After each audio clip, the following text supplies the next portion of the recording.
Welcome to the NSIC Spotlight, the voice of the NSIC student athletes, powered by gpac. gpac, growing people and companies. I'm your host, Nick Corner, Assistant Commissioner at the Northern Sun. Today, we're joined by the NSIC Reigning Player of the Week, Josh Dilling of Northern State Men's Basketball. Josh, thanks for joining us on the Spotlight. Appreciate you having me. All right, as we do each week, let's start with you telling us a little bit about yourself.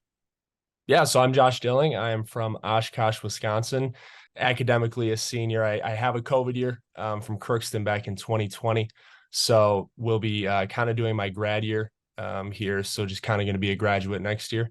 And then my major is business administration with a minor in public relations. And then my hope is that my last year I can finish my grad school in a year. So. All right. From Oshkosh, Wisconsin, tell us some of the attributes that drew you to Northern State University.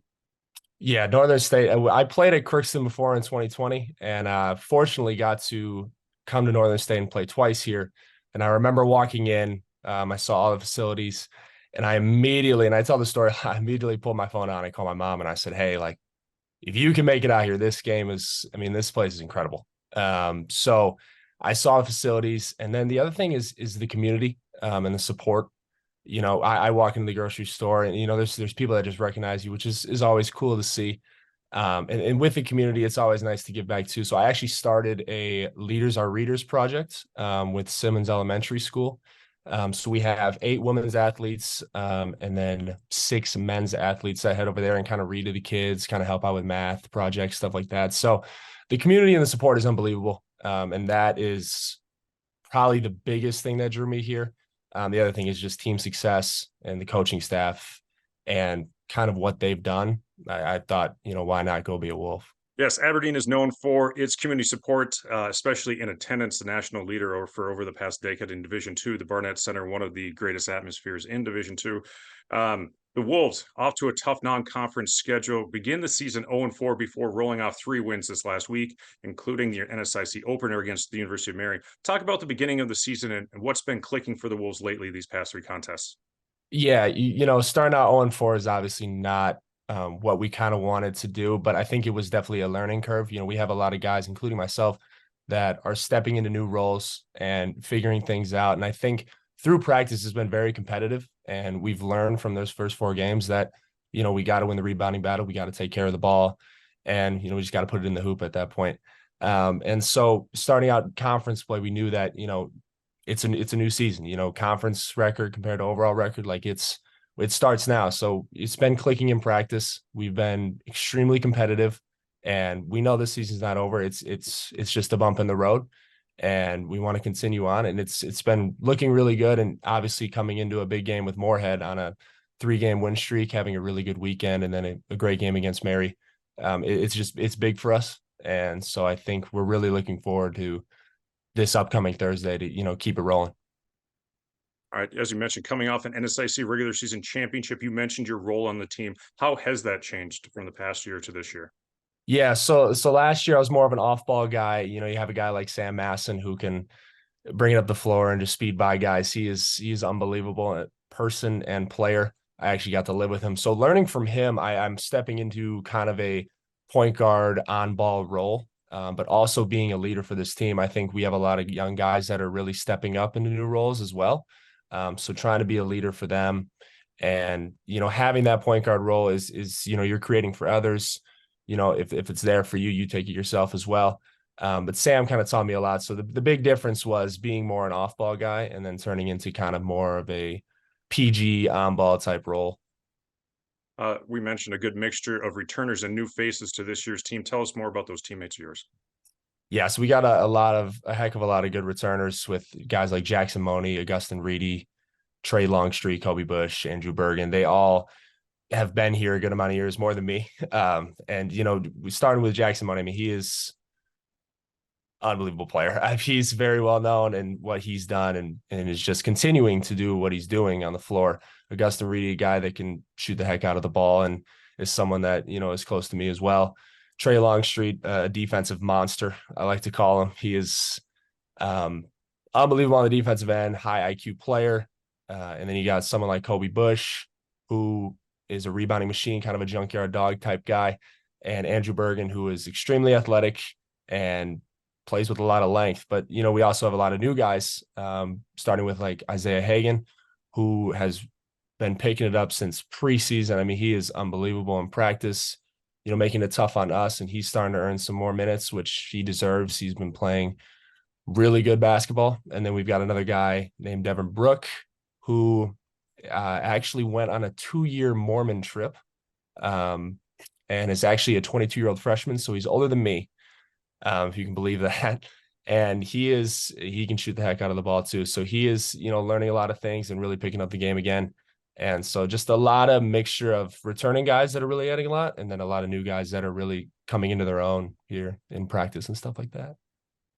Coach Saul Phillips leads all of those gentlemen in his 5th season with the Wolves. What's it like to play for him, and how would you describe the culture that he's brought to this team? Yeah, he's a leader of men. He is an unbelievable, straightforward, honest, upfront coach. And I think that's, in the world of coaching, that's hard to find. He's been straight up with me. He's been straight up with other guys on the team. And he also keeps a really fun and light mood, with his culture and what he does. He's a really player coach relationship guy. He expects a lot out of us, has a really high expectation, and really sets a standard, but also lets us play free and lets us do the things we need to do to kind of get wins and have success. But is always keeping the moonlight. He's an unbelievable person. He is hilarious in his own, and really just makes the most of it and kind of adds to the experience of being at Northern for sure. Great guy to be around, great guy to be coached by, I'm sure. Especially Thursday night, 5:30 p.m. at the Barnett Center. That place will be rocking as the Wolves host number 7 MSU Moorhead on Jersey night. Talk about that atmosphere that is Barnett Center. It's going to be unbelievable. The support is unbelievable. I mean, we run out into warmups, and the crowd is hype as can be. And with a big game like that, it's always a dogfight with Moorhead. They're an unbelievable team, and being ranked 7th in the country, that's extremely impressive. And it's a big game in the fact that it's conference play. It's just starting out, but we also only play them once. So, the BC is going to be ready to go. I know the student section is going to pop out, and they're going to be super excited. Jersey night, I'm excited to see what we got going on there. But the crowd is unbelievable. The support is, I mean, we're all extremely thankful. It's super fun to play in front of, and we really just do enjoy it. So it'll be a really good time and a really big game. All right, again, Thursday night, 5:30 p.m. You can watch that live and free on the NSIC network. Game day, it's easy to get excited for that, but what drives you every day, not only on the court, but in classroom and life? Yeah, it's a lot to do with family. My parents have been unbelievable. Growing up, starting basketball in 1st grade on, the tournaments on the weekends, the money that they've spent, driving me just to be successful on the court, but also off the court in the classroom. Everyone wants to have the highest GPA and make it the farthest in basketball, but I'm just my parents have done a lot. So paying it off for them, because this is my dream. This is my passion of playing past the high school level with basketball. And I'm fortunately getting to do that right now, which is extremely exciting. So doing it kind of for them.